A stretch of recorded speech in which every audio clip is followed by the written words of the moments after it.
আসসালামু আলাইকুম প্রিয় ভাই বোনেরা, সকলে কেমন আছেন? আশা করি সকলে ভালো আছেন। আজকেও চলে আসলাম নিউ একটি ব্লগ নিয়ে। আমি আবির আপনাদের মাঝে। সকলেই মনোযোগ সহকারে ভিডিওটা দেখবেন আর বিনোদন নেবেন।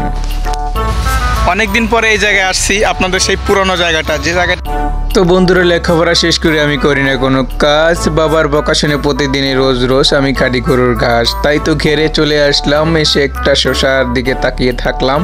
কিছুক্ষণ পর একটা কুমড়া দেখলাম। ভিডিও করে কুমড়াটাও মোবাইলে রেখে দিলাম আপনাদের দেখানোর জন্য। একটি শসা হাতে নিলাম। শসাটা এখন আমি খাবো, কিন্তু শসাটা খেতে খুবই সুস্বাদু হচ্ছিল। তাই আমি শসাটাকে একটা কামড় দিলাম।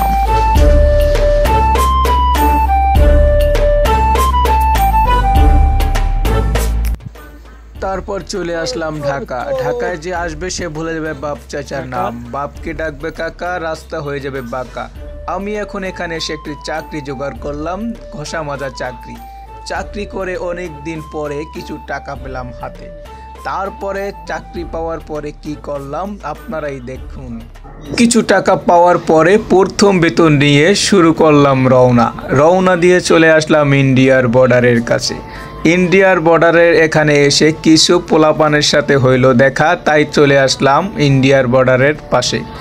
এখানে এসে একটি গান মনে পড়ে গেল, গানটা আপনাদের শোনাচ্ছি ভালো করে। এই ভালোবাসা তোমাকেই পেতে চাই, এই ভালোবাসা তোমাকেই পেতে চাই।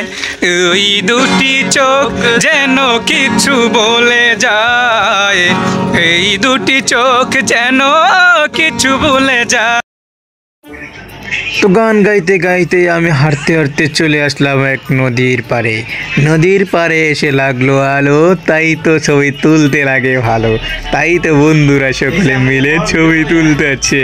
কেমন লাগে বন্ধু কি বলে আপনারা শুনুন। চারপাশে নদী, ঘাসপালার গাছপালা ভরা। তো অনেকক্ষণ ঘোরাঘুরির পরে আমরা এখন রওনা দিলাম আমাদের গন্তব্যস্থানে। একটি গান গাইলাম, বেবিওয়ালাই খাইছে রে সামনে বসাইয়া। শুনুন আপনারা। বারে বারে ব্রেক মারে, বারে বারে ব্রেক মারে, নরম জায়গা পাইয়া রে। তো বন্ধুরা, ভিডিওটা যদি ভালো লেগে থাকে অবশ্যই একটা লাইক কমেন্ট শেয়ার করবেন এবং পেজটি ফলো দিয়ে সাথে থাকবেন। ধন্যবাদ।